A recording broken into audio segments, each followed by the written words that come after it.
आज हमारी ये स्पेशल क्लास है। जो हमारे पुराने साथी जो 4th बैच में थे और इसमें नहीं है, उनको भी हमने लिंक भेजा था।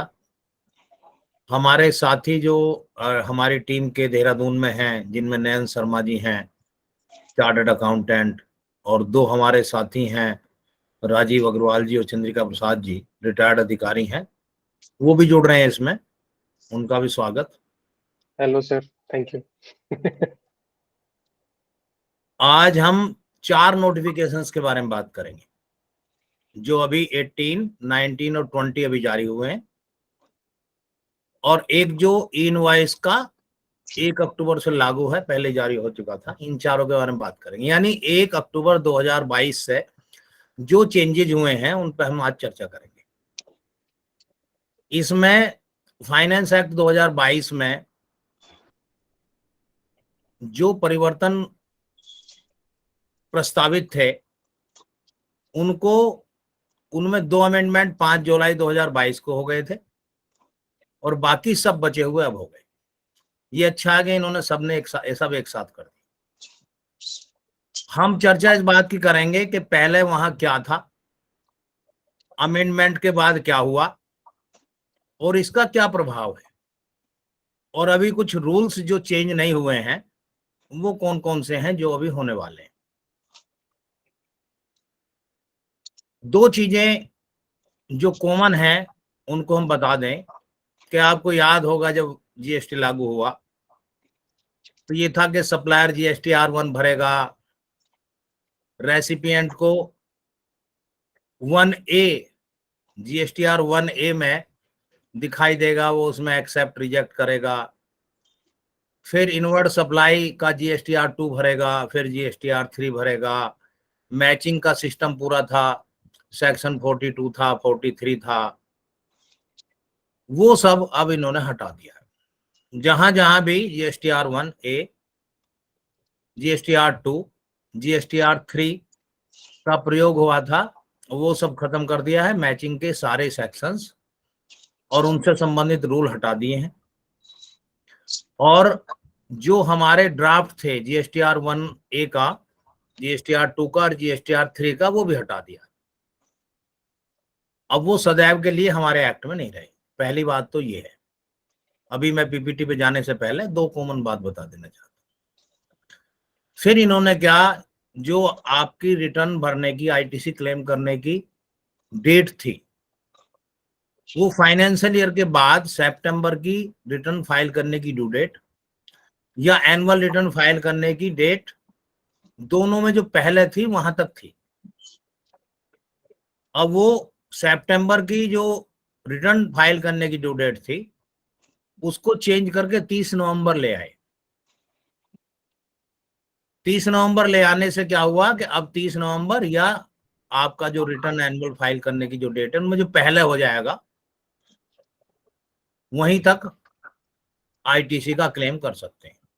इसमें एक विवाद है, उस पर प्रेस नोट भी जारी किया है, वो भी, उस पर भी चर्चा करेंगे।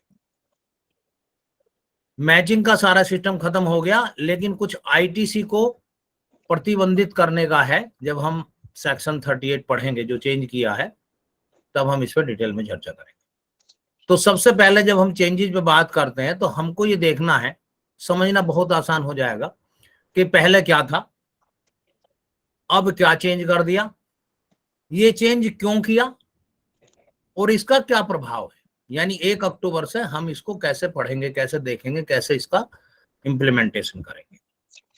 तो मैं शेयर कर रहा हूं पीपीटी, बताइएगा।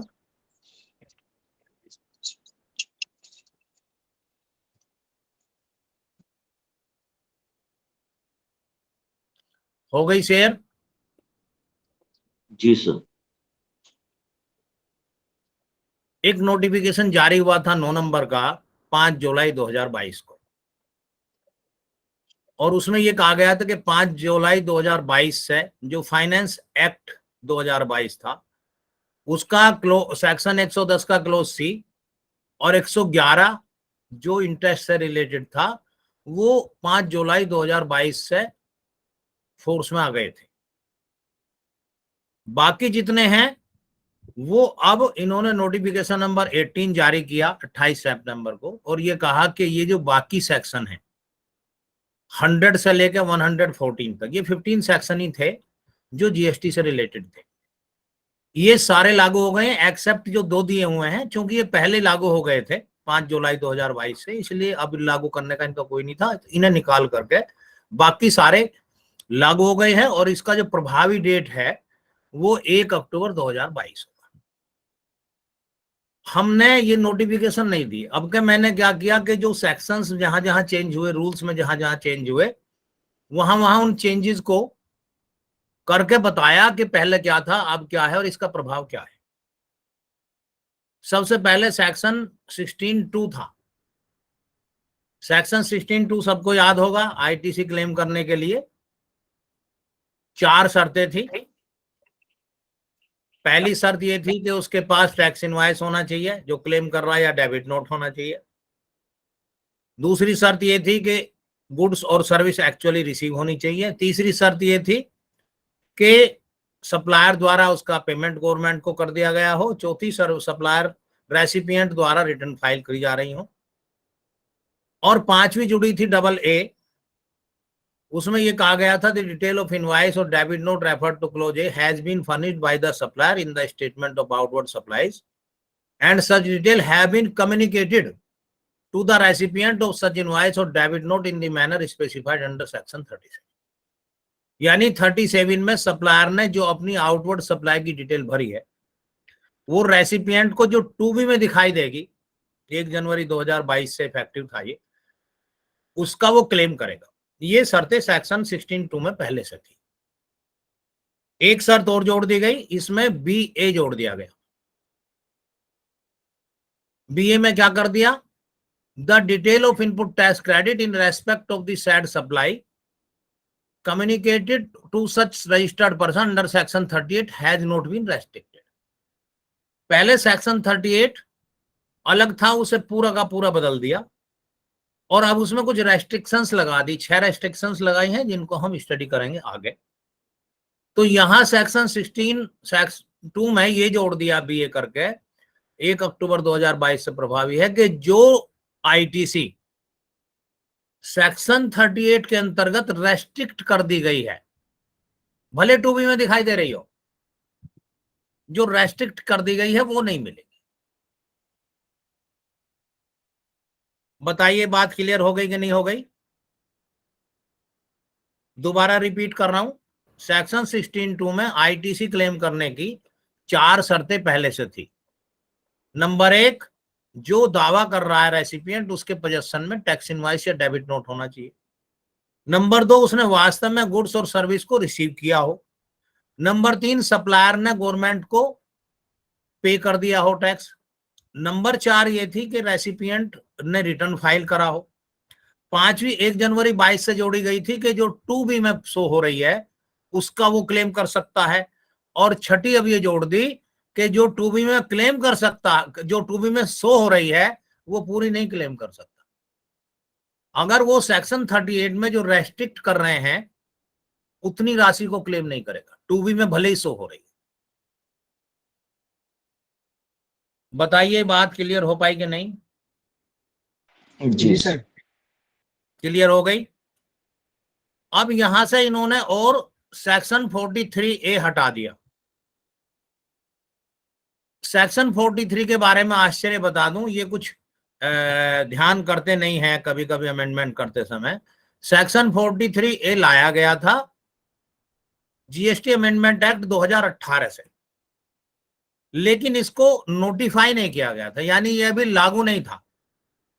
और जो चीज लागू नहीं थी वो इन्होंने 1 अक्टूबर 2022 से हटा दी, जिसको अभी लागू नहीं किया था।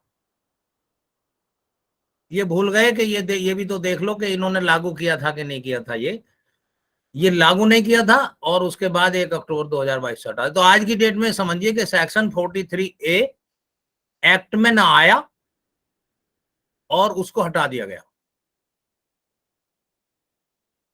आगे बढ़े। जी। अब क्या रह गया, सी में केवल subject to the provision of section 41, the tax charge in respect of supply has been actually paid to the government.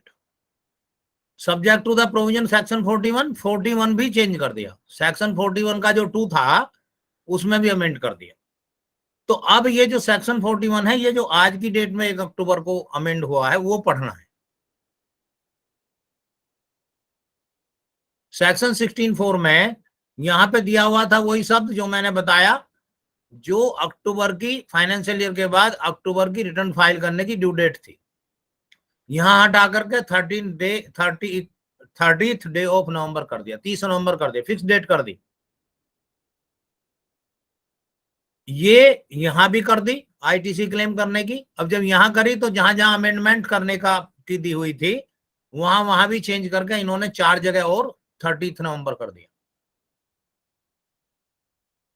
यहां एक बड़ा विवादित है, उसी दिन से, जिस दिन चेंज हुआ उसी दिन से चल रहा है कि क्या ये 21-22 के लिए लागू होगा या 22-23 किससे लागू होगा, क्या 21-22 के लिए भी लागू होगा। तो मैंने पहले दिन ही, खंडेलवाल जी जुड़े हैं क्या?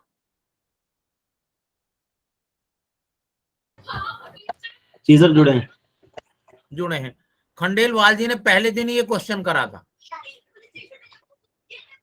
तो है क्या कि ये आज की डेट में 1 अक्टूबर को प्रभावी हो गया, सेक्शन हो गया प्रभावी कि 30 नवंबर तक कर सकते हैं। अब देखना यह है कि कौन सा, किसकी ड्यू डेट 30 नवंबर, कौन सी ऐसी है जो क्लेम नहीं हुआ अभी आईटीसी। तो 21-22 का क्लेम हुआ क्या?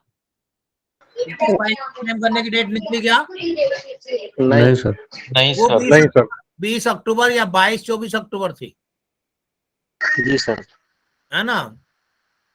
तो जो 20 अक्टूबर या 22-24 अक्टूबर थी वो चूंकि अभी नहीं निकली है, 1 अक्टूबर से लागू है, तो 30 नवंबर उनके लिए भी हो गया जो अभी नहीं निकली है डेट, यानी 21-22 की डेट नहीं निकली है। तो इसका मतलब यह है कि 21-22 के लिए ये 16(4) का 30 नवंबर लागू होगा। इसमें रिटर्न से रिलेशन नहीं है उसका कोई। एक चीज और मैं महत्वपूर्ण बता दूं कि जीएसटीआर 1 भी अब सिक्वेंशियल कर दिया। सिक्वेंशियल समझते हैं? सेक्शन 39 पहले से ही सिक्वेंशियल था। 3B आप जब तक पिछला नहीं भर देंगे अगला नहीं भर सकते थे। जीएसटीआर 1 भी अब सिक्वेंशियल कर दिया, जब तक आप पिछला नहीं भरेंगे अगला नहीं भर सकते। बल्कि अब तो ये कर दिया कि जीएसटीआर 1 जब अगला भरेंगे तो पिछला जीएसटीआर 1 भी फाइल होना चाहिए, 3B भी फाइल होना चाहिए, पिछले मंथ का, पिछले टैक्स पीरियड का। आगे पढ़ेंगे, बढ़े आगे। जी सर। सेक्शन 29 रजिस्ट्रेशन कैंसिलेशन का था, बड़ा विवाद था। यहाँ 3 रिटर्न्स की बात कर रहे थे।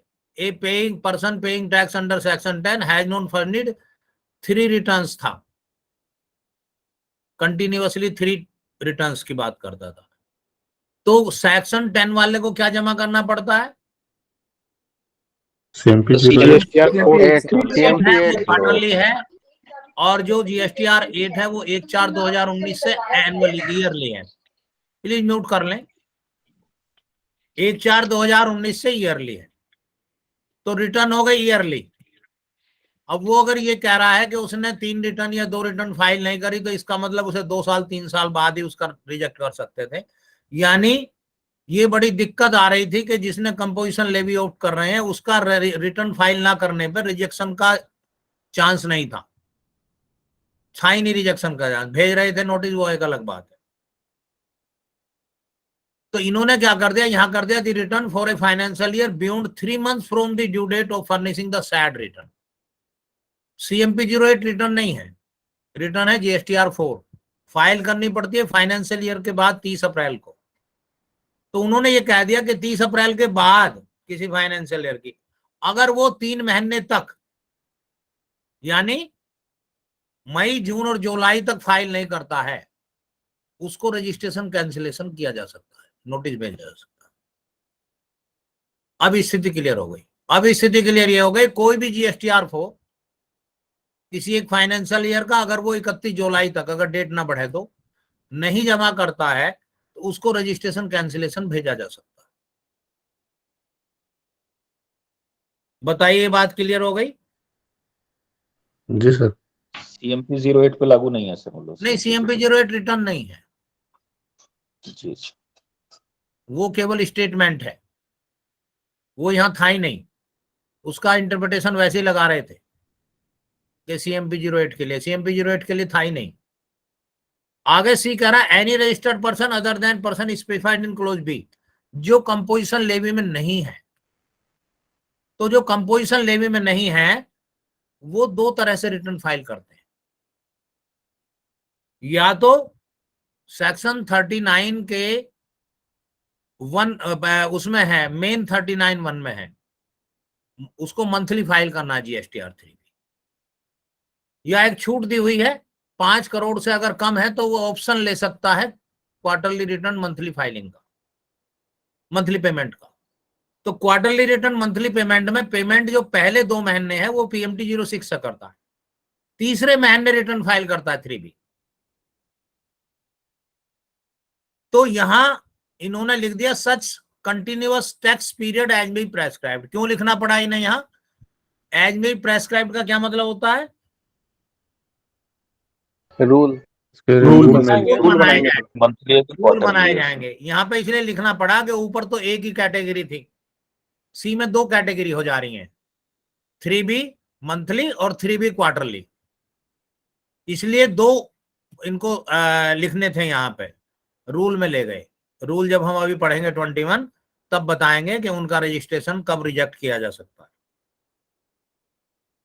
आगे बढ़े सर एक छोटा सा डाउट है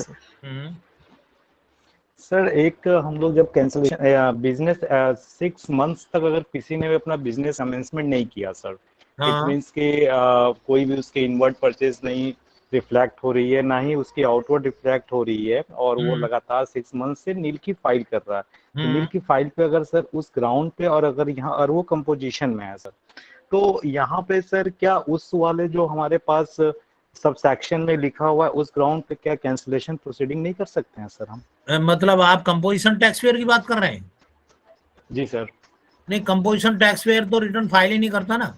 नहीं सर, CMP 08 की मैं बात कर रहा हूँ सर। अच्छा, CMP 08 की अगर आप ये कह रहे हैं कि जो एक शर्त और 29 में है जी सर, अगर उसने 6 महीने तक बिजनेस वो कंटिन्यूअस नहीं रखता है तो उसका रजिस्ट्रेशन कैंसिल किया जा सकता है। तो अगर उसने CMP 08 नील के फाइल कर दिए 2 क्वार्टर के, जी सर, आपका ये कहना है अगर उसने 2 क्वार्टर के फाइल कर दिए तो उसको रिजेक्ट कर सकते हैं कि नहीं कर सकते हैं? अगर उस श्रेणी में आ रहा है तो वहां जा सकता है, उस श्रेणी में अगर आ रहा है जा सकता है। लेकिन वहां पे लिखा क्या है?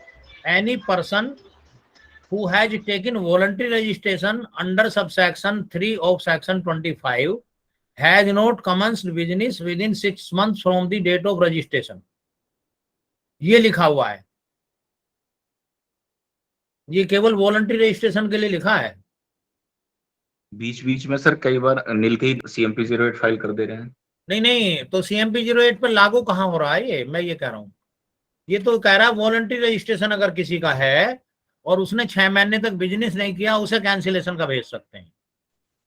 ना रूल 21 में, ना 29 में है, और ना ही ऐसा रूल 21 में है, ना ही सेक्शन 29 में है ना सर। इसमें सर नमस्ते, वो ये कह रहा है कि business commencement with in 6 month ना कर रहा हो, रिटर्न की बात ही नहीं कर रहा है। अगर वो केवल कंपाउंड स्कीम वाला केवल परचेज कर ले। भाई एक बात बताइए नवीन सिंघानिया जी, कंपाउंड पे तो लागू ही नहीं हो रहा ना टीवो। जी वही बात हम बोल रहे हैं सर। लागू हो रहा है किसी ने वॉलंटरी रजिस्ट्रेशन ले लिया और 6 महीने तक बिजनेस नहीं किया, नहीं उसने ये भी नहीं बोला सर कि रिटर्न की बात भी नहीं कर रहा, बिजनेस कमेंसमेंट की बात कर रहा है। परचेज हमारी हो गई तो बिजनेस कमेंसमेंट हो गई, सेल नहीं हुई हमारी। अरे मैं वही ग्राउंड बता रहा हूँ कि जहाँ पे इनवर्ड भी आपके रिफ्लेक्ट नहीं हो रहा, अगर कंपोजिशन का ही हो सर, अगर उसकी कोई परचेज नहीं हो रही है, और अगर उससे एक इंटरप्रिटेशन सर। एक मिनट, मैं ये कह रहा हूं कि ये वॉलंटरी रजिस्ट्रेशन वालों के लिए लागू है। फिर के दोबारा पढ़ता हूं, एनी पर जो डी है 29(2) का, any person who has taken voluntary registration under subsection 25(3) has not commenced business within 6 month from the date of registration. अगर उसने वॉलंटरी ले लिया है, यहाँ सेक्शन 10 वाला कहां से आ गया? तो सर 10 भी वॉलंटरी होता है सर? सेक्शन 10 भी वॉलंटरी होता है। जी सर।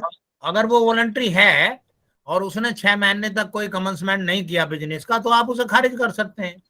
जी सर। जी सर। लेकिन समस्या इस बात की है कि जो CMP 08 फाइल करता है वो जहां भी नवीन सिंघानिया जी ने कही, वो CMP 08 फाइल करता है अपनी आउटवर्ड सप्लाई के लिए या RCM की टैक्स लायबिलिटी के लिए। वहां से पता कैसे चलेगा आपको कि इसने अभी कोई खरीद नहीं करी? या तो उसका आप 4A देख सकते, क्या अनरजिस्टर्ड से भी खरीद कर सकता है? नहीं सर, 4A दिखता है सर, उसका पोर्टल पे दिख रहा है 4A। नहीं, अगर 4A दिखता है और उसने खरीद कर रखी है तो इसका मतलब बिजनेस तो स्टार्ट हो गया उसका।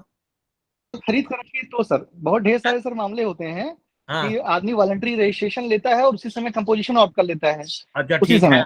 हाँ, तो तो वहां सर भी और लागू होगा वो, जी वहां जी। वो लागू होगा। बस आपको ये देखना है कि 6 महीने तक उसने बिजनेस प्रारंभ नहीं किया हो। नवीन सिंघानिया जी की बात पे भी दम है कि बिजनेस प्रारंभ किसको मानेंगे? वो ये नहीं कह रहा कि रिटर्न नील की फाइल कर रहा है। अगर वो खरीद करके रखते रहा तो हो सकता है कि बिजनेस तो प्रारंभ कर दिया उसने। ये सब चीज देख लेना। देखिए, ऐसे मामले बहुत कम होंगे कि जिसने वॉलंटियर लिया हो और कंपोजिशन स्कीम आउट की हो। सामान्यतः voluntary registration normal tax payer लेगा, या किसी ने अभी बिजनेस शुरू नहीं किया है, मैन्युफैक्चरर है, मशीनें लानी है, वहां भी आपको ये देखना है कि मान लिया किसी मैन्युफैक्चरर ने रजिस्ट्रेशन ले लिया, अभी टैक्सेबल लिमिट में नहीं आया, लेकिन वो मैन्युफैक्चरिंग खरीद कर रहा है लगातार, खरीद कर रहा है लगातार। एक मिनट साहब, ऐसा नहीं है साहब लोग 2-2 साल तक नील के रिटर्न दाखिल कर रहे हैं और वॉलंटरी रजिस्ट्रेशन लिए हुए हैं और CMP 08 ऑप्ट किए हुए हैं, मतलब कंपोजिशन ऑप्ट किए हुए हैं। बहुत से ऐसे हैं सर, लगातार कर दो, खारिज कर दो, कोई दिक्कत नहीं। आप डी में जाइए और डी में दे सकते हैं उसका नोटिस। और अगर 2 साल हो गए हैं पर वो तो GSTR CMP 08 भी नील का फाइल कर रहा होगा, फिर GSTR 4 भी नील का फाइल कर रहा होगा। बात वो नहीं है साहब, ये लोग बिजनेस भी कर रहे हैं और नील के रिटर्न दाखिल कर रहे हैं। ये सिचुएशन छोटे छोटे गांव वाले जितने भी रजिस्ट्रेशन हैं वकील लोग दिला देते हैं और उसके बाद वो नील के ही रिटर्न दाखिल करता है, नहीं काम कर रहा होता है। आपके पास अगर ऐसे सबूत है, रीजन टू बिलीव है कि वो बिजनेस कर रहा है और फाइल नहीं कर रहा है, तो उसके लिए आपके पास और माध्यम भी है। कर रहे हैं सर, हम लोग कैंसिल कर रहे हैं, हम तो करते हैं लगातार। हाँ, रिकमेंडेशन भी भेज सकते हैं आप 67 में, जी है ना सर। यहाँ एक बात कहूंगा, वकील लोग नहीं दिला देते हैं, बैंक वाले कहते हैं रजिस्ट्रेशन ले आओ तो तुम्हारा खाता खोलूंगा, नहीं तो नहीं खोलूंगा। हाँ, ऐसा भी होता है। ऊपर पर्टिकुलर ना ले, अपने ऊपर ना ले सर। नहीं, मेरा ये कहना नहीं है, बैंकों से ये आदेश आ रहे हैं बार बार कि आप लाओ रजिस्ट्रेशन तो खाता खोलेंगे, नहीं तो नहीं खोलेंगे। अच्छा, खाता खुल गया, उसके बाद उसने बिजनेस नहीं किया और इन्होंने रिजेक्ट कर दिया, तो फर्क क्या पड़ता है? खाता तो आपका खुल ही गया। अरे भाई, वकील हमारे साथी हैं, उसमें गड़बड़ी क्या अगर रजिस्ट्रेशन दिलाते हैं तो? इसमें कोई गड़बड़ी थोड़ा है, आप इसको अदरवाइज क्यों ले रहे हैं? चलिए, आप अदरवाइज मत लीजिए इस बात को। आपको लगता है कि वो वॉलंटरी रजिस्ट्रेशन ले लिया, उसने बिजनेस नहीं लिया, तो खारिज कर दो, ठीक है। सेक्शन 34(2) अमेंडमेंट समझ लेते हैं। कुछ ऐसे टॉपिक हैं जिस पर आप चर्चा कर रहे हैं जो इससे हट गए थोड़ा टॉपिक से। हाँ, आप जो है डी का इस्तेमाल कर सकते हैं अगर उसने वॉलंटरी रजिस्ट्रेशन लिया और बिजनेस 6 महीने तक स्टार्ट नहीं किया, तो डी का सहारा ले सकते हैं। फिर बी और सी का नहीं है। फिर जो बी और सी यहाँ दिए हुए हैं, इनमें नहीं जाना आपका नोटिस। आपका नोटिस फिर डी में जाना है, 29(2) डी में। सेक्शन 34(2) क्रेडिट नोट के बारे में है। पहले क्रेडिट नोट के बारे में क्या सीमा थी जारी करने की? सीमा थी सितंबर के महीने की ड्यू डेट तक। वहां भी इन्होंने 30th डे ऑफ नवंबर, 30 नवंबर कर दिया। 37 क्या है? सेक्शन 37 क्या है? GSTR 1 आउटवर्ड सप्लाई की डिटेल।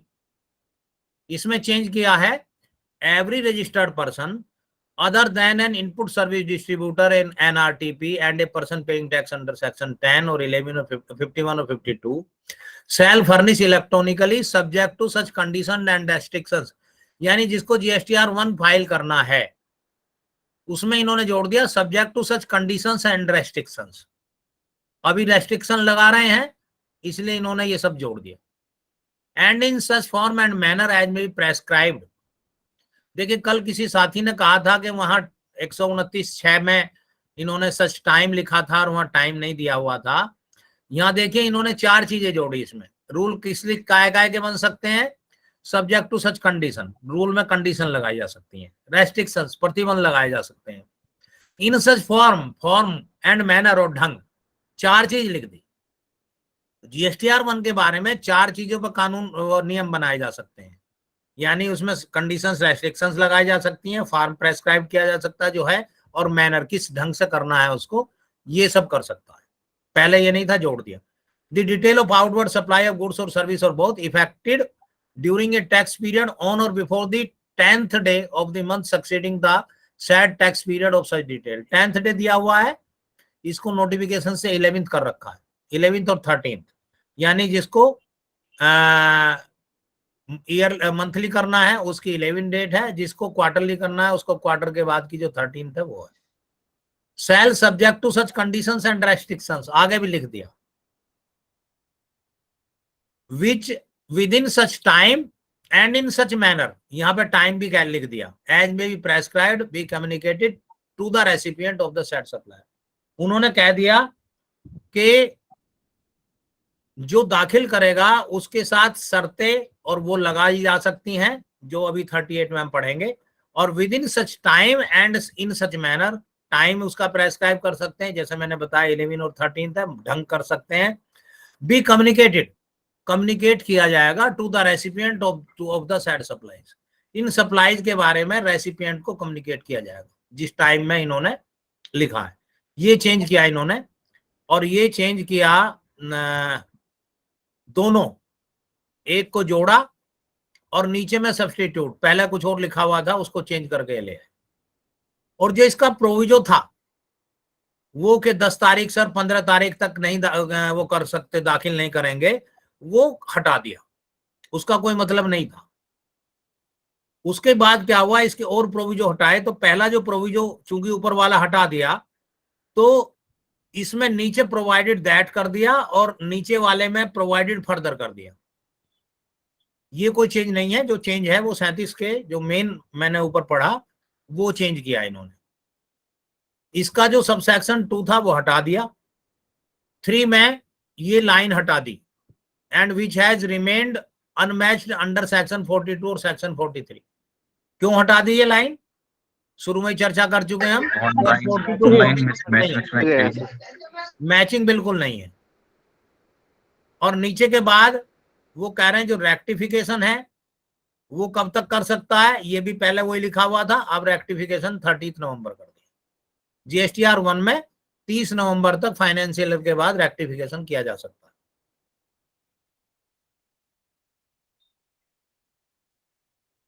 सेक्शन 37(4) जोड़ दिया, पहले नहीं। रेक्टिफिकेशन मतलब केवल रेक्टिफाई कर सकता है सर, है ना? हाँ, और यदि जिसने फाइल ही नहीं किया, पहली बार फाइल कर रहा है, तो वो 30 नवंबर के बाद फाइल कर सकता है सर? नहीं, 30 नवंबर के बाद फाइल करेगा तो सामने वाले को आईटीसी नहीं मिलेगी ना। आईटीसी की जो डेट है वो फिक्स कर दी इन्होंने 30 नवंबर तक। अब वो 30 नवंबर के बाद फाइल कर रहा है तो सामने वाले को तो आईटीसी नहीं मिलेगा ना। अक्टूबर वाले की डेट तो 20, 22, 24 होगी, नवंबर तो 30 तक कैसे कर दिया इसको? क्या, कौन सी बात क्या कर रहे हैं? जैसे अक्टूबर का 3B रिटर्न जो है वो 20 अक्टूबर मान लीजिए यूपी के लिए है। हाँ, 20 नवंबर यूपी के लिए 20 नवंबर है तो 30 नवंबर लेट फाइल पे फायदा मिलेगा फिर तो? नहीं, हम क्या बात का कौन से की कर रहे हैं? 37 की रिटर्न की 20 नहीं है डेट, 37 के आउटवर्ड सप्लाई की डिटेल की 20 नहीं है डेट, उसकी 11 और 13 है। हाँ, तो 30 नवंबर तक कर दिया ना। लेट भी जमा करेगा तब भी मिल जाएगा आईटीसी उसको। अच्छा। मतलब एक डेट फिक्स कर दी, उस डेट तक जितने भी दाखिल कर देगा, लेकिन 30 नवंबर के बाद करेगा तो नहीं मिलेगा सामने वाले को। सर 11 से लेके और 30 नवंबर तक की लेट फीस क्या उसकी माफ होगी? किसने कहा माफ होगी? नहीं, मैं कह रहा हूँ अगर आपने नहीं माफ होगी, केवल आईटीसी क्लेम करने के लिए आपको टाइम दे दिया। लेट फी माफ करने की बात नहीं है, लेट फी माफ नहीं होगी। पहले तो अभी लेट फी दे ही नहीं रहे आप जीएसटीआर 1 पे, और कोई ले ही नहीं रहा। नहीं, अगर कोई अधिकारी अगर नोटिस भेजते हैं तो मैं हाँ, तो लेट फी माफ नहीं है, लेट फी की छूट नहीं है। तो सर इसको फिर इस तरीके से समझा जाए तो टैक्स पेयर तो 3B सारा 30 नवंबर तक लेके जाएगा अपना आखिरी महीने का, अक्टूबर का वो 10 दिन डिले कर लेगा ताकि कोई और GSTR1 भी आना हो तो आ जाए फाइल होके और वो ITC ले ले। हाँ कि 10 दिन का लेट फीस और इंटरेस्ट तो छोटा अमाउंट है, ITC मिलना जरूरी है। हाँ, ये राइट नयन शर्मा जी ने ठीक बताया। वो 30 नवंबर तक भी अगर दाखिल करेगा तो लेट फी ब्याज तो देना पड़ेगा उसको, लेकिन वो सामने वाले को ITC मिल जाएगा। सर यहाँ एक छोटा कंफ्यूजन ये है, यहाँ 37 के रिटर्न की बात कह रहा है कि 30 नवंबर है, 3B के ड्यू डेट को नहीं बढ़ाया, 39 के रिटर्न के डेट को नहीं बढ़ाया, वो लास्ट ड्यू डेट की बात कहाँ करी है इसने ड्यू डेट की बात नहीं करी, इसने रेक्टिफिकेशन की बात करी है। यहाँ ड्यू डेट की बात नहीं कर रहा है। को अगर मैं 3B फाइल करता हूँ तो क्या वो लेट माना जाएगा? किस नवंबर को? 30 नवंबर को अगर 3B फाइल करता हूँ। 3B की बात कहाँ चल रही है अभी शर्मा जी? नहीं चल नहीं रही है, जैसे उसकी 20 तारीख है लास्ट, 20 और 22 24 जो है। हाँ, लेकिन अगर मैं मैचिंग अगर मुझे करना है तो अगर R1 में मैंने बढ़ा दिया, फिगर रेक्टिफाई कर दिया या कुछ मैंने ऐड कर दिया जो छुटी हुई इनवाइस है, और 3B पहले फाइल कर दिया और उसमें मेरी कम लाइबिलिटीज है, तो ITC तो पास ऑन नहीं हो पाएगी, क्योंकि 3B में भी तो टैक्स जमा करते हैं हम। नहीं, तो वो बात आगे होगी ना जब हम 38 पढ़ेंगे कि सामने वाला कितनी ITC ले सकता है। ये तो आपका उसमें भी लिखा हुआ है सेक्शन 16 में भी कि अगर आपने टैक्स जमा नहीं किया तो सामने वाले को ITC अब तो पैसे पास ऑन नहीं होने की, भले ही आपने GSTR1 भर दिया हो। तो मैंने 20 को भर दिया 3B और नवंबर में जाकर अमेंडमेंट कर रहा हूँ कोई चीज का, 30 नवंबर को कर रहा हूँ, तो मेरा R1 और 3B में मिसमैच हो जाएगा। हाँ ठीक है, अगर मैं DRC 03 से अगर उसका पेमेंट अगर करता हूँ बाद में तो भी कोई सामने वाले को लाभ नहीं मिलेगा। नहीं तो आप ये बताइए, आप GSTR1 कौन से मंथ का भरना चाह रहे हैं? अक्टूबर का भरूंगा। अच्छा, आपने 3B पहले भर दिया? 3B पहले भर दिया अक्टूबर का। और रेक्टिफिकेशन आपने करके 30 नवंबर तक 1 भर दिया, डिफरेंस आ गया। हाँ 1 पहले भर दिया, 3B पहले भर दिया। अब हम आगे बताएंगे हम उसका ITC मिलेगा कि नहीं मिलेगा। ठीक है सर, अगले सेक्शन में बताएंगे, आप चिंता ना करो ITC मिलेगा कि नहीं मिलेगा। ठीक है सर। रेक्टिफिकेशन की बात कर रहा है, 30 नवंबर तक कर सकता है। वो तो पिछले साल की सर, पिछले साल की GSTR1 की रेक्टिफाई 30 नवंबर तक कर सकता है ना सर? हाँ, यस करंट ईयर थोड़ी है ये। हाँ, ये रेक्टिफिकेशन की बात नहीं, रिटर्न भी अगर वो चाहे अक्टूबर की और लेट करना चाहे कि भाई मैं कोई ऐसी वो देना चाह रहा हूं, तो 30 नवंबर तक जो भी GSTR1 में भर देगा वो सामने वाले के GSTR उसको मिल जाएगा ITC उसका 30 नवंबर तक फाइल करने का। ठीक है, अब देखिए 37(4) क्या कह रहा है, ये ऐड किया है, इंसर्ट किया है। A registered person shall not be allowed to furnish the detail of outward supplies under subsection 1 for the tax period if the detail of outward supply for any of the previous tax period has not been furnished by him. Any of the previous tax period. Sequential हो गया। अब अगला GSTR1 जब भरेगा, जब file होगा उसका, जब वो सारी उसने पिछली भर दी GSTR1। ये पहले नहीं था, ये 39 में था सिक्वेंसल, 37 में सिक्वेंसल था ही नहीं। पता लगा 3B भर दिए उसने, GSTR1 बाद में भरता रहा, या अक्टूबर का भर दिया और सितंबर का, जुलाई का नहीं भरा गया, अभी कोई बात नहीं, चल रहा है काम। बहुत दिनों में समझ में आई, चेंज कर दिया इन्होंने, सीक्वेंसल भरिए आप भाई। आगे कह रहे provided that government may on the recommendation of the council by notification subject to such conditions and restrictions as may be specified therein allow a registered person or a class of registered person to furnish the detail of outward supplies under subsection 1 even if he has not furnished the detail of outward supply for one or more previous tax period। वो कह रहे हैं कि government notification जारी करके कह सकती है कि कुछ शर्तों के और रेस्ट्रिक्शंस के अधीन किसी रजिस्टर्ड पर्सन को या क्लास ऑफ रजिस्टर्ड पर्सन को कह सकती है कि ठीक है आपके पिछले नहीं भरे गए, तब भी आप भर सकते हैं, लेकिन ये तभी है जब गवर्नमेंट नोटिफिकेशन जारी करे, अदरवाइज सीक्वेंसल है। बताइए, मैं अपनी बात क्लियर कर पाया कि नहीं? यहाँ जी सर, जी सर। अब देखिए सबसे महत्वपूर्ण है ये 38 सेक्शन पहले जो था वो सारा हटा दिया, नया ले आए। नया जो सेक्शन लाए ये रेस्ट्रिक्शंस लगाता, प्रतिबंध लगाता ITC पे, और ये बहुत ही कहना चाहिए इन्होंने सोच समझ के बनाया है कि भाई बहुत फेक इनवॉइस जारी करने लगे लोग, आईटीसी पास ऑन करने लगे, इन सब को ध्यान में रखते हुए इसे बनाया। कितना सही है कितना गलत है ये दूसरी बात है, आपको समझना ये है कि ये एक्ट में आ गया। इसका एक एक शब्द पढ़ेंगे, थोड़ा टाइम लेंगे हम इसमें। The detail of outward supplies furnished by the registered person under subsection 1 of section 37 and of such other supplies as may be prescribed, and an auto generated statement containing the detail of input tax credit shall be made available electronically to the recipient of such supplies in such form and manner within such time and subject to such conditions and restrictions as may be prescribed। बताइए क्या कहना चाह रहा है, कौन सा farm है जिसे वो दिखाई देगा उसमें ऑटो जनरेटेड? 2B की बात कर रहा है। वो कह रहा है कि 37(1) का जो वो है, जो सप्लाई फाइल करेगा वो ऑटो जनरेटेड स्टेटमेंट में दिखाई देगी 2B में, और उसके लिए वो इनपुट टैक्स क्रेडिट उससे ले सकता है। अभी तक जो 1-1-22 को सेक्शन जो जुड़ा था सेक्शन 16(2) में AA, वो ये कह रहा था कि जितनी 2B में दिखाई दे रही है वो उसको ले सकता है, लेकिन यहां इन्होंने प्रतिबंध लगाया कि 2B में जो दिखाई दे रहा है आप सारी नहीं ले सकते,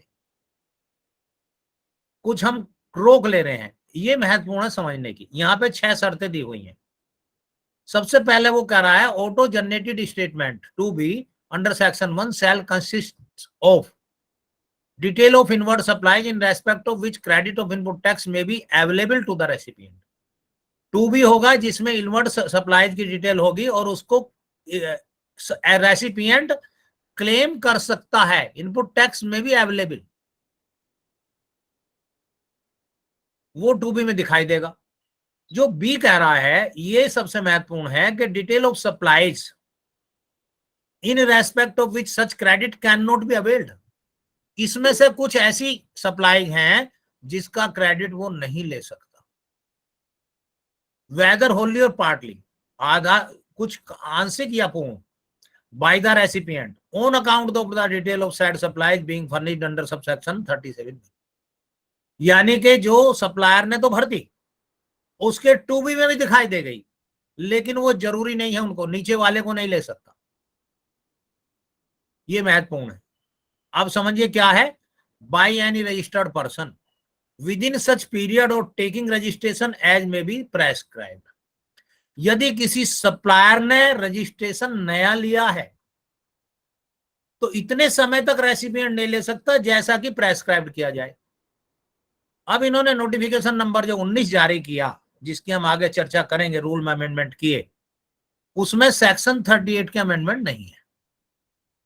यानी अभी ये प्रेस्क्राइब नहीं किया है कि सप्लायर रजिस्ट्रेशन लेने के बाद अगर सप्लायर ने रजिस्ट्रेशन लिया तो रेसिपिएंट कितने दिन तक उसकी आईटीसी नहीं ले सकता। एक प्रतिबंध तो इन्होंने ये लगा दिया।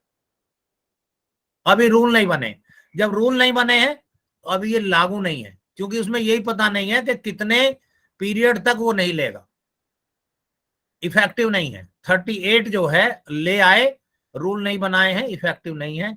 लेकिन समझ लीजिए वो कह रहे हैं कि अभी हम करने जा रहे हैं रूल में अमेंडमेंट जिस दिन होगा, रजिस्टर्ड पर्सन से अगर नए रजिस्ट्रेशन वाले से लिया है तो हम एक टाइम पीरियड रखेंगे, इतने दिनों तक रेसिपिएंट उसकी आईटीसी नहीं ले सकता। सर यहाँ एक प्रश्न था मेरा।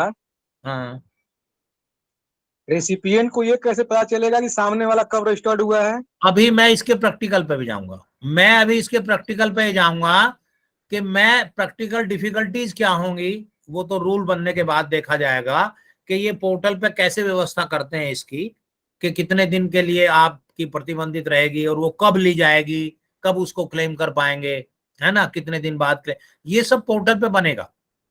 अभी इसके प्रैक्टिकल की तरफ बिल्कुल मत जाओ। ऐसा लग रहा है इसको पढ़ने से आगे भी आप देखोगे, आगे तो इम्प्रैक्टिकल और भी महसूस होगा आपको। कैसे पता लगेगा? जो आपने बात कही ये यहां तक तो पता लग सकता है, जो पहले वाला, अभी आगे और ऐसे आने वाले हैं सब सेक्शन इसके, जहां कैसे पता लगेगा वाला क्वेश्चन उठता है। तो अभी तो इतना समझ लो कि अभी इसके रूल नहीं बने हैं और ऐसा होने जा रहा है। ये बताइए, बात क्लियर हो गई? पहली शर्त जी सर। दूसरी शर्त क्या कह रहा है, by any registered person who has defaulted in payment of tax and where such default has continued for such period as may prescribe. जो सप्लायर है वो पेमेंट का डिफॉल्टर है, और where such default has continued for such tax period as may prescribe, इसको भी prescribe करेंगे कि सप्लायर कितने दिन तक अगर पेमेंट का डिफॉल्टर रहेगा तो रेसिपिएंट को आईटीसी नहीं मिलेगी। हालांकि सेक्शन 16(2) का सी अपने आप कह रहा है कि यदि सप्लायर ने पेमेंट नहीं किया तो रेसिपिएंट को नहीं मिलेगी, लेकिन यहां इन्होंने कह दिया वो क्लेम ही नहीं कर पाएगा। वो जो 2B में दिखाई दे रही है उसको क्लेम ही नहीं कर पाएगा। किसी ने मुझे बताया कि पोर्टल पे कर दिया, लेकिन ऐसा नहीं है, अभी भी एडिटेबल है, नहीं किया अभी जब तक रूल नहीं बनेंगे, जब तक ये लागू नहीं होगा तब तक नहीं करेंगे। लेकिन दूसरी शर्त आपको समझ में आ गई कि ऐसा नियम बनाया जाएगा कि इतने दिनों तक अगर सप्लायर डिफॉल्टर रहेगा पेमेंट में तो आईटीसी नहीं मिलेगा रेसिपिएंट। सर उसने सामने वाले ने 3B नील फाइल कर दिया तो कैसे पता चल पाएगा? 3B अगर मतलब उसका रिस्ट्रिक्शन तो वहीं तक है, 3B तक ही। अभी यही बात जो आप कह रहे हैं कैसे पता चल पाएगा, यही क्वेश्चन नवीन सिंघानिया जी का था। प्रैक्टिकल प्रॉब्लम क्या आएंगी ये बाद की बात है, फिलहाल अभी रूल बने नहीं है। हो सकता है रूल में कोई ऐसी व्यवस्था करने के बाद वो पोर्टल पे ऐसी व्यवस्था कर दें कि आपको पता लग जाए। बट सर बट एक कहता है कि 3B फाइल करने से, अगर उसने 3B फाइल कर दिया हो, हाँ भले उसने नील का फाइल किया, एक प्रकार से रिटर्न तो फाइल है सर उसके।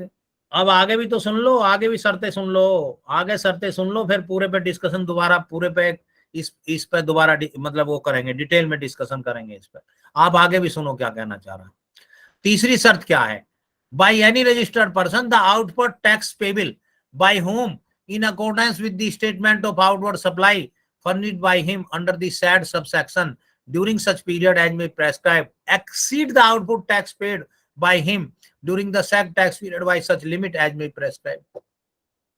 वो कह रहे हैं कि output tax payable by home in accordance with the statement of outward supply furnished by him under the said subsection as may exceed the output tax paid by him during the said tax period by such limit as may prescribe. एक limit prescribe की जाएगी कि यदि उसने GSTR 1 में जितनी tax liability on कर ली उससे एक लिमिट दे दी जाएगी 50,000 1 लाख। अगर जीएसटीआर 3B में उससे कम जमा किया है तो रेसिपिएंट को आईटीसी नहीं मिलेगा।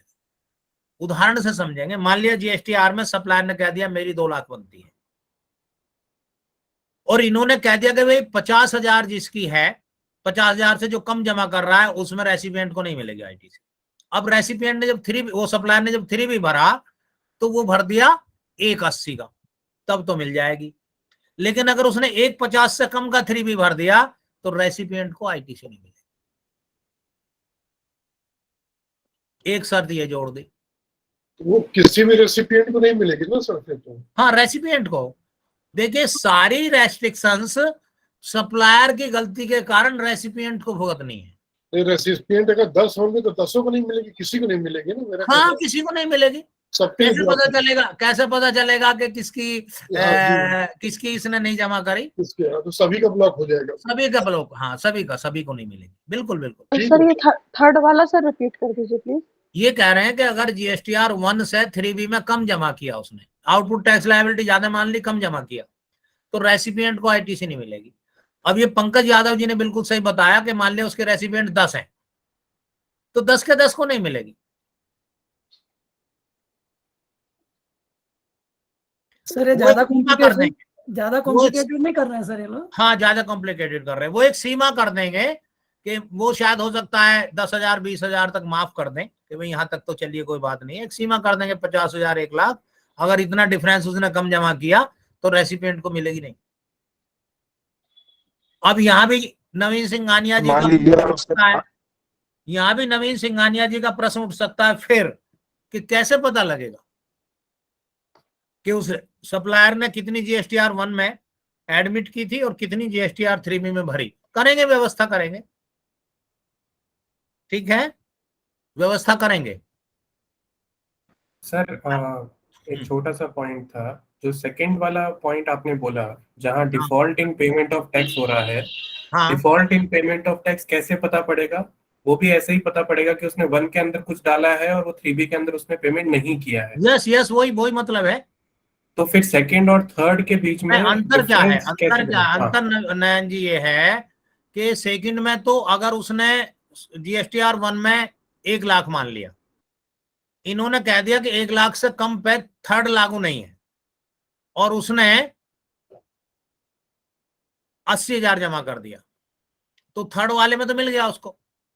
लेकिन अब वो सेकंड वाले में ये कहेंगे कि अगर इतने टैक्स पीरियड तक उसने पेमेंट में डिफॉल्ट किया, यानी 4 महीने 6 महीने, तो फिर सेकंड लागू हो जाएगा।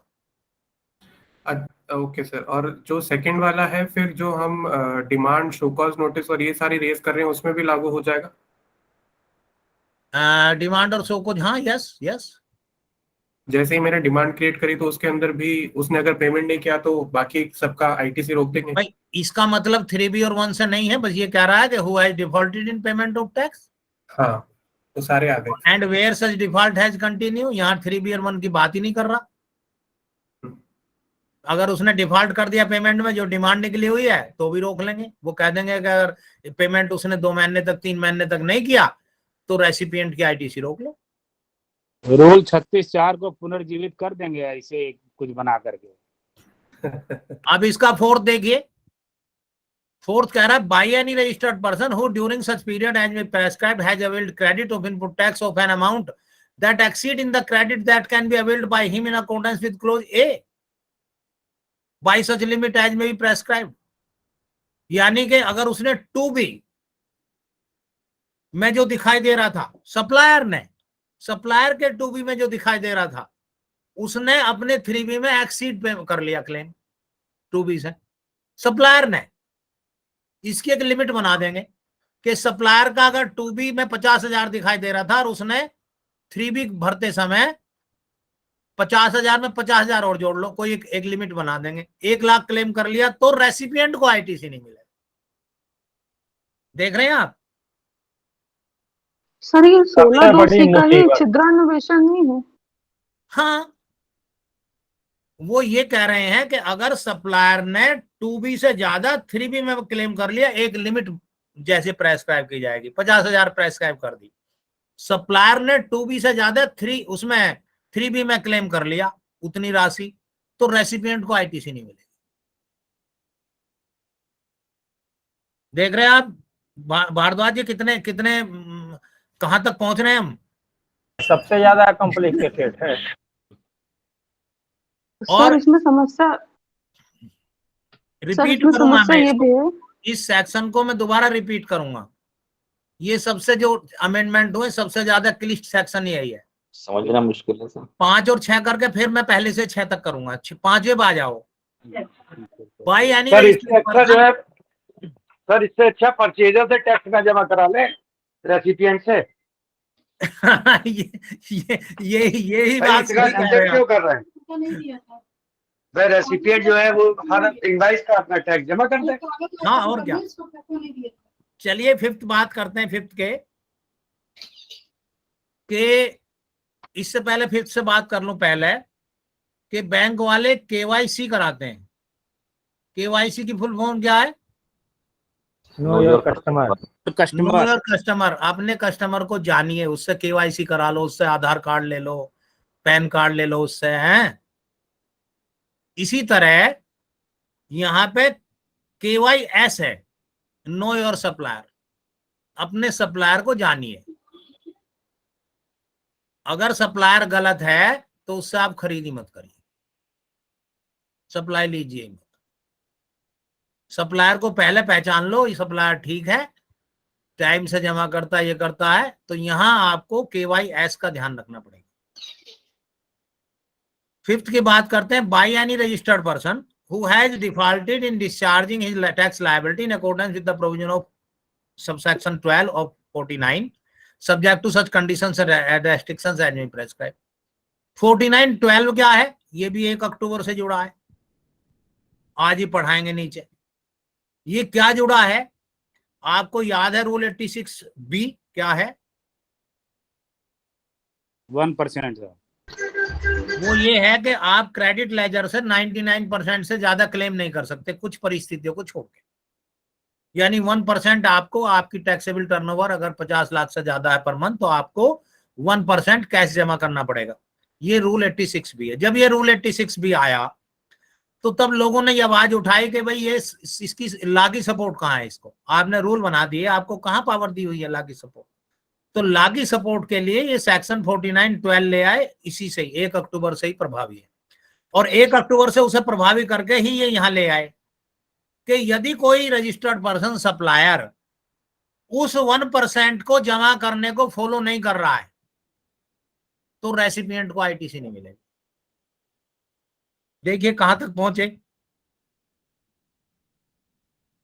कैसे पता लगेगा आपको। जो नवीन सिंघानिया जी शुरू के क्वेश्चन उठा रहे थे, नवीन जी, ये तो और कठिन हो गया कि कैसे पता लगेगा सप्लायर को 1% जमा करना था और उसने कैश में 1% जमा नहीं किया। सर जिन्होंने ये कानून बनाया है ना, वो ऑक्सफोर्ड यूनिवर्सिटी के पीएचडी होल्डर हैं। यस, एसी में रहते हैं, उनको पता नहीं है। पीएचडी होल्डर पागल होते हैं। सही कह रहा है। नहीं सही। दोबारा रिपीट कर रहा हूं और 22 such other class and person as be prescribed, कुछ को और प्रेस्क्राइब किया जा सकता है इनके अलावा भी, इन 5 के अलावा छठी चीज मैं रिपीट कर रहा हूं दोबारा। सेक्शन 38 लाया गया, सेक्शन 38 लाया गया, कहा गया कि जो 2B में दिखाया गया वो अवेलेबल होगी आपको, लेकिन कुछ अवेलेबल नहीं होगी। यदि सप्लायर ने रजिस्ट्रेशन लिया है तो जितना रूल में प्रेस्क्राइब करेंगे कि इतने दिन तक नहीं ले सकते, आप नए रजिस्टर्ड व्यक्ति की इतने दिन तक आईटीसी नहीं ले सकते रेसिपिएंट। यदि सप्लायर ने कुछ पीरियड डिसाइड करेंगे प्रेस्क्राइब इतने दिनों तक, अगर उसने पेमेंट डिफॉल्ट रहा पेमेंट में तो वो आप उसको नहीं कर सकते, रेसिपिएंट नहीं ले सकता आईटीसी। चौथी बात कह रहा है कि जीएसटीआर 1 और 3B में अगर अंतर है और उसकी सीमा एक बना दी, इससे ज्यादा अंतर है तो रेसिपिएंट आईटीसी नहीं ले सकता। उससे आगे ये कह रहे सप्लायर ने अगर 2B से एक लिमिट से ज्यादा आईटीसी 3B में क्लेम करके झूठ मूठ ले ली है तो आप उसकी आईटीसी नहीं ले सकते। उसके बाद कह रहा है यदि सप्लायर ने रूल 86B का उल्लंघन किया है, 1% नहीं जमा किया है तो आप उसकी आईटीसी नहीं ले सकते, और जो गवर्नमेंट चाहे उनको क्लास ऑफ पर्सन को नोटिफाई कर दे, प्रेस्क्राइब कर दे तो उनकी भी आईटीसी नहीं मिलेगी। इतनी आईटीसी आप नहीं ले सकते। ये 6 में जो है प्रेस्क्राइब्ड में ही उनको जोड़ देना चाहिए, किसी की कोई आईटीसी नहीं देंगे, साल के अंत में जो दिखाई देगा ले लेना। ये विभाग का छक्का है 6 और 9 में 1 2 3 4 5 6 सीधा छक्का मारा आईटीसी में। छक्के का कमाल है ये साहब। ये हाँ सर मैं कुछ ऐड करना चाह रहा हूँ, आपकी परमिशन हो तो। बिल्कुल बिल्कुल सर एक्चुअली मुझे लगता है कि सेक्शन जो ये 38 बनाया गया है, इसके जो 2 सब सेक्शन है वास्तव में पढ़ने में तो बहुत डिफिकल्ट लग रहे हैं, लेकिन मुझे लग रहा है सर हमें इसमें बहुत ज्यादा चिंता करने की जरूरत नहीं है, क्योंकि सिस्टम अपने आप करेगा। जो 2B है ना, 2B के अंदर अपने आप ही चीजें इस तरह से डिजाइन की गई हैं कि कौन सी आईटीसी मिलेगी कौन सी आईटीसी नहीं मिलेगी, 2B ही हमें बताएगा सर। हाँ 2B बताएगा। हाँ हमें ये ध्यान रखने की जरूरत नहीं है कि जीएसटीआर 1 में क्या गया, 3B में क्या गया, कितनों ने टैक्स पे नहीं किया। नहीं, ये तो मैं इन्हें बता रहा हूँ, ये तो मैं बता रहा हूँ कि तो पोर्टल खुद करेगा जी। लेकिन ये कह रहे हैं कि इतना कॉम्प्लिकेटेड कर दिया है कि इसकी आईटीसी नहीं मिलेगी, इसकी नहीं मिलेगी, इसकी नहीं मिलेगी। जो नया रजिस्टर्ड व्यक्ति है, आपको क्या लगता है कि सब नए रजिस्टर्ड व्यक्ति फ्रॉड होते हैं? नहीं सर, ये नए रजिस्टर्ड व्यक्ति है ना सर, जो मैं विजुलाइज कर पा रहा हूँ उन लोगों की कल्पना की गई है जिनका रजिस्ट्रेशन किसी भी वजह से सेल्फ मोटो के हिसाब से छोड़ के अगर डिपार्टमेंट ने कैंसिल कर दिया या वो जल्दी कैंसिल करके नया रजिस्ट्रेशन लेते हैं तो उनको रोकने के लिए है ये मेरे जैसे को नहीं है कि जिसने पहली बार बिजनेस स्टार्ट किया उसको रोक रहे हैं। ये तो जब रूल बनेगा तब पता लगेगा कि किसको रोक रहे हैं रजिस्ट्रेशन न्यू के लिए। ऐसा प्रतिबंध कैसे लगाया जाएगा कि भाई जिसने रजिस्ट्रेशन लिया उसे पहले दिन ही डिपार्टमेंट पहचान ले कि वो कैसा है। कुछ ना कुछ तो आएगा, खैर रूल बन का आएगा और ये पोर्टल अपने आप करेगा। लेकिन मैं कह रहा हूं कि इतना मशक्कत कर रहे हैं कि इतनी आईटीसी को रोक लिया जाए जी, थोड़ी सी कॉम्प्लिकेटेड है सर। न्यू रजिस्ट्रेशन का कॉन्टेक्स्ट सर मंथ से या इसको कहीं सर अभी ये एक्सप्लेन किए हैं क्या सर? अभी कहीं नहीं, अभी नहीं ये तो अभी रूल बनाए नहीं है इसके, अभी ये लागू ही नहीं है। मैं कह रहा हूँ ये लागू होने वाला है, जिस दिन रूल बन जाएंगे उस दिन लागू हो जाएगा। ये नियम बनाने वाले ड्रोन कैमरा उड़ा रहे हैं साहब, कंट्रोल अपने पास है, चाहे जहां से चित्र खींच लें। चलिए आगे बढ़े। सेक्शन 39(5) में यहाँ पे जो NRTP थे, जो GSTR 5 दाखिल करते थे, उनकी डेट 20 डेट थी, 20 तारीख तक कर सकते थे। ये घटा के 13 कर दिया। क्यों कर दिया 13? आपको याद होगा जब मैं क्लासेस पढ़ा रहा था कि यहाँ 13 होने वाली है, आपको याद होगा खंडेलवाल जी? जी सर। कि मैंने कहा था कि यहाँ 13 होने वाली है, तो ये 13 क्यों कर दिया बताइए?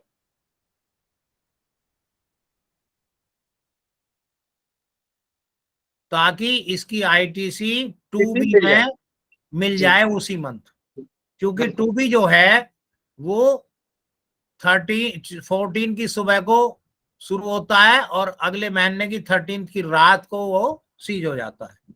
तो इसलिए इसकी डेट 20 थी, वो अगले महीने मिल पा रही थी, इसकी 13 कर दी ताकि उसी मंथ 2B में रिफ्लेक्ट हो जाए। 39(7) में चेंज किया proviso. First proviso that provided that every registered person furnishing return under the proviso of subsection 1 shall pay to the government in such form and manner as may within such time as may prescribe। Proviso क्या है subsection 1 का? Subsection 1 जो है वो कहता है कि जो मंथली रिटर्न फाइलर हैं उनके लिए। प्रोविजो कहता है QRMP स्कीम के लिए, जो क्वार्टरली रिटर्न और मंथली पेमेंट कर रहे हैं उनके लिए। तो उनके लिए क्या जोड़ दिया इसमें कि furnishing return under the proviso of इतने shall pay to the government को पे करेंगे an amount equal to the tax due taking into account inward and outward supplies of goods और service both input tax credit avail tax payable and such other particular during the month और in lieu of amount referred to in clause A an amount determined in such manner and subject to such conditions and restrictions as may be specified। याद होगा QRMP scheme वाले दो तरह से amount पे करते हैं PMT 6 से। कैसे करते हैं? दो तरह से। एक तो फिक्स सम मेथड है, यानी पिछले क्वार्टर में जितना किया था उसका पहले मंथ और दूसरे मंथ में 35%, या अगर पिछला मंथली था तो उसका 100% जो कैश जमा किया है उतना जमा करना, फिक्स सम मेथड है। और एक है ITC लेने का और टैक्स पेबल की कैलकुलेशन। तो वो कह रहा है दोनों तरह से कर सकता है। ये इन्होंने QRMP स्कीम लाए थे और सर्कुलर जारी करके, नोटिफिकेशन जारी करके इसको कर दिया था, सेक्शन में नहीं लाए थे, सेक्शन में अब ले आए। क्लियर हो गई बात? जी सर। सेक्शन 39(9) को यहां वेयर कर दिया। पहले नोट विद स्टैंडिंग एनीथिंग कुछ लिखा हुआ था, अब इन्होंने यहाँ वेयर कर दिया और यहाँ पे नीचे 30 नवंबर कर दिया। 30 नवंबर जहां सभी का किया है तो इसका भी कर दिया। 39(9) में जो है पहले लिखा हुआ था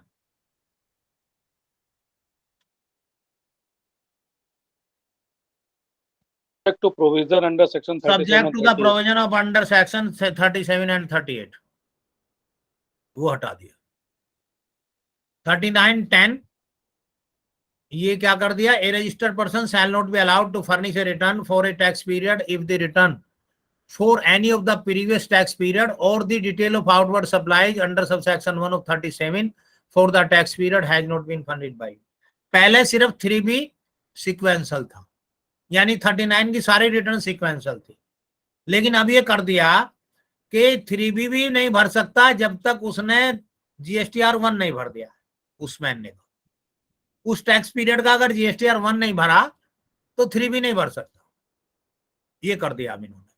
और नीचे ये कर दिया कि गवर्नमेंट अगर चाहे तो कुछ टैक्स पीरियड के लिए माफ कर सकती है कि वो चाहे उसने 3B नहीं भी भरा हो, वो GSTR 1 नहीं भरा हो तो भी वो 3B भर सकता है। तो अब बिल्कुल क्लियर हो गया, GSTR 1 और 3B सारे सीक्वेंशियल हो गए और कंपलसरी हो गए। हर जमा करना पड़ेगा आपको, 1 भी भरना पड़ेगा, उसके बाद 3 भी भरना पड़ेगा, उसके बाद 1 का नंबर आएगा, उसके बाद 3 का नंबर आएगा 3B का। अब ऐसा नहीं कर सकते आगे पीछे कर दो, कोई छोड़ दो बीच में, ऐसा नहीं है। तो आपने 2017 शुरू में ही कहा था कि ये करना पड़ेगा, अदरवाइज सब बेकार है। बिल्कुल बिल्कुल, ये बात बिल्कुल शुरू में भारद्वाज जी सही कह रहे हैं। मैं भारद्वाज जी कहीं रहता था 2017 में, उसी समय बताया था कि पता नहीं इन्होंने ये कैसा कर दिया, ये तो करना पड़ेगा इनको। अब इन्होंने अब आकर के 5 साल के बाद इनको थोड़ा सा सुधार लाए। जो सेक्शन 41 है वो पहले हम ओल्ड पढ़ रहे हैं, फिर हम न्यू पढ़ेंगे। ओल्ड क्या कह रहा है? Claim of input tax credit and provisional acceptance thereof. जब न्यू लाए हैं ये यहां दिया हुआ है, तो क्या कह रहे थे वो कि इसका जो 1 है वो तो वही रहने दिया, 2 चेंज कर दिया। 1 क्या कह रहा है? Every registered person shall subject to such conditions and restrictions as may prescribe be entitled to take the credit of eligible input tax as self-assessed in his return, and such amount shall be credited of a provisional basis to his electronic credit ledger। जितना वो 3B में भरता है उसको provisionally उसको credit दे देते हैं और उसके क्रेडिट लेजर में चला जाता है। और वो ये भी कह रहे थे आगे कि इस अमाउंट को वो यूटिलाइज कर सकते हैं self assessed output tax liability के। यहां मैं बताता था कि रिफंड के लिए नहीं है, ये रिफंड के लिए उसको प्रोविजनली नहीं है, बल्कि चेक करने के बाद अगर उसका एक्सेप्टेंस हो जाएगा तब उसको रिफंड करेंगे। लेकिन प्रोविजनली को वो आउटपुट टैक्स लायबिलिटी जो उसकी सेल्फ असेस्ड है उसमें एडजस्ट कर सकता था। अब इन्होंने थोड़ा चेंज कर दिया। इन्होंने चेंज क्या कर दिया? 2 को पढ़ेंगे। The credit of input tax availed by a registered person under subsection 1 in respect of such supplies of goods और सर्विस और both the tax payable whereon has not been paid by the supplier shall be reversed along with applicable interest by the said person in such manner as may prescribe। अगर supplier ने वो पे नहीं किया है, यानी 1 में तो दिखा दिया लेकिन गवर्नमेंट को पे नहीं किया 3B में, तो इसको क्या करना पड़ेगा? रिवर्स करना पड़ेगा अलोंग विद एप्लीकेबल इंटरेस्ट। अब देखिए, कल्पना करिए यहां भारद्वाज जी, सप्लायर ने GSTR 1 फाइल कर दिया जी सर, और 3B उसका लेट हो गया थोड़ा, 15 दिन 20 दिन, 1-2 महीना पार हो गया, 3B लेट हो गया। हाँ। तो जब तक 3B लेट हुआ वो क्या कह रहा है? एक तरफ तो ये कह रहे हैं कि वो सप्लायर ने पे नहीं किया। अगर इसने ITC क्लेम कर ली 2A के बलबूते पे, 2A का मतलब उसके GSTR 1 का 2B में पहुंच गया, 2B के बलबूते पे क्लेम कर ली मान लिया, तो उसको ITC रिवर्स करना पड़ेगा विद इंटरेस्ट। और जब सप्लायर जमा करेगा 3B, तो सप्लायर विद इंटरेस्ट जमा करेगा कि नहीं? जी सर, ITC करेगा तो इंटरेस्ट नहीं जमा करेगा, इंटरेस्ट दोनों तरफ से ले लिया हमने, भी जमा करेगा, लेट फीस भी सप्लायर से भी ले लिया इंटरेस्ट और इसकी जो रिवर्स करी इससे भी इंटरेस्ट ले लिया। और आगे कह रहा provided that where the said supplier made payment to the tax payable in respect of the aforesaid salary, the said registered person may reavail the amount of credit reversed by him in such manner as prescribed. तो ये फिर उसको reclaim कर सकता है। यानी ब्याज supplier से भी ले रहे हैं, ब्याज रेसिपिएंट से भी ले लिया, और जब वो रिक्लेम करेगा तो प्रिंसिपल अमाउंट रिक्लेम कर सकता है। यहाँ एक खास बात यह है कि यहाँ ये नहीं लिखा है कि सेक्शन 16(4) की लिमिट लागू होगी।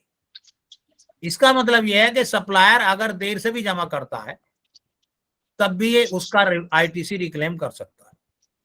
ये इसलिए लाया गया कि कभी कभी क्या है कि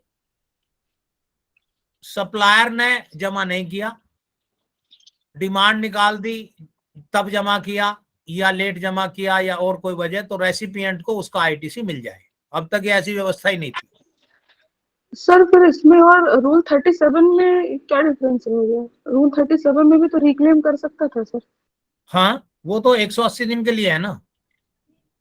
वो रिक्लेम जो रूल 37 की आप बात कर रहे हैं वो सेक्शन 16(2) के C से रिलेटेड है, के प्रोविजन से रिलेटेड है। अगर 180 दिन में रेसिपिएंट ने पेमेंट नहीं किया, वहां पेमेंट करने की बात है, यहाँ गवर्नमेंट को टैक्स पे करने की बात कर रहा है। सप्लायर को रेसिपिएंट ने 180 दिन में पेमेंट नहीं किया उसका, तो वो रिवर्स कर देगा ITC। और जब वो पेमेंट कर देगा रेसिपिएंट तब आईटीसी क्लेम करेगा। वो पेमेंट है सप्लायर को रेसिपिएंट करेगा, यहाँ सप्लायर द्वारा गवर्नमेंट को पे करने की बात कर रहे हैं। सर ये कह सकते हैं क्या कि ये 16(2)(c) का विस्तार कर दिया थोड़ा? नहीं 16(2) दूसरा बताई ना, वहां तो सप्लायर रेसिपिएंट के बीच के ट्रांजैक्शन की पेमेंट की बात चल रही है, यहाँ सप्लायर गवर्नमेंट को पेमेंट करने की बात चल रही है।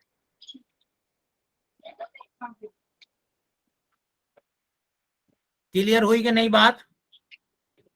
जी सर। और लोगों से पूछ रहा हूं, ये कह सकते हैं कि 16(4) में एक नया प्रोविजो जोड़ दिया, 16(4) में एक नया प्रोविजो जोड़ दिया, कह सकते हैं, कह सकते हैं। इसमें टाइम लिमिट तो कुछ है ही नहीं, इसमें टाइम लिमिट नहीं है, 2-3 साल बाद भी जमा करे तो दे देंगे। रणकेंद्र टाइम लिमिट वहां 16(2)(c) के प्रोविजन में भी नहीं है। हाँ नहीं है सर, हाँ भी नहीं है। हाँ अब देखिए मैचिंग के सेक्शन थे 42, 43, 43A, इनको ओमिट कर दिया। 43A लाए नहीं थे, दिखाने के लिए रखा हुआ था, नोटिफाई नहीं किया था, उसको भी ओमिट कर दिया। जो नहीं लाए थे वो भी हटा दिया और इनसे संबंधित रूल भी हटा दिए। अब मैचिंग नहीं है, GSTR 1A नहीं है, 2 नहीं है और 3 नहीं है, इनको हटा ही दिया सभी जगह। Late fee, levy of late fee करने के बाद हम ब्रेक लेंगे 10 मिनट का, उसके बाद आएंगे दोबारा। लेवी ऑफ लेट फी में ये इनवर्ड जो लिखा हुआ था इसको डिलीट कर दिया, ऑन इनवर्ड फालतू था ना, और सेक्शन 38 भी फालतू था, इनको हटा दिया। और यहां पे सेक्शन 52 भी जोड़ दिया। सेक्शन 52 क्यों जोड़ा? क्योंकि पहले 37 था, GSTR 1 के लिए लेट फी थी, 39 था, बाकी रिटर्न के लिए लेट फी थी, 45 की रिटर्न क्या है? GSTR 10, उसके लिए भी लेट फी थी, लेकिन GSTR 8 के लिए नहीं थी, क्योंकि GSTR 8 जो है वो सेक्शन 39 की रिटर्न नहीं है। तो हम बार बार कहते थे कि GSTR 8 पर लेट फी नहीं है, तो अब इन्होंने जोड़ दिया सेक्शन 52। इसका मतलब GSTR 8 जो भरेगा लेट, उसको भी अब लेट फी देनी पड़ेगी 1 अक्टूबर के बाद। अभी 1:35 हुए हैं, हम 10 मिनट का ब्रेक लेंगे और 1:45 पे आपसे हम मुखातिब होंगे। सर एक प्रश्न था यहाँ पे। हाँ जैसे कि GSTR 8 पे लेट फीस ला दिया, 3B पे ला दिया, 10 पे ला दिया, 9 पे ला दिया इन्होंने। हाँ गवर्नमेंट की मंशा लगती है जो भी रिस्ट्रिक्शन ये ला रहे हैं इनको रेसिपिएंट को ITC नहीं देनी है। अभी तक देखिए R1 पे ये लेट फीस तो एक्ट में ला दिए, लेकिन इम्प्लीमेशन नहीं किया इन्होंने, जानबूझ कर नहीं किया कि लोग R1 लेट से दाखिल करते रहे और रेसिपिएंट को ITC ना मिले। ऐसा नहीं है, GSTR इलॉजिकल बात है सर। अब तो कर दिया कि GSTR 1 और ये सब फाइल करेंगे, और GSTR 1 की लेट फी का क्यों नहीं अधिकारी वसूल रहे हैं?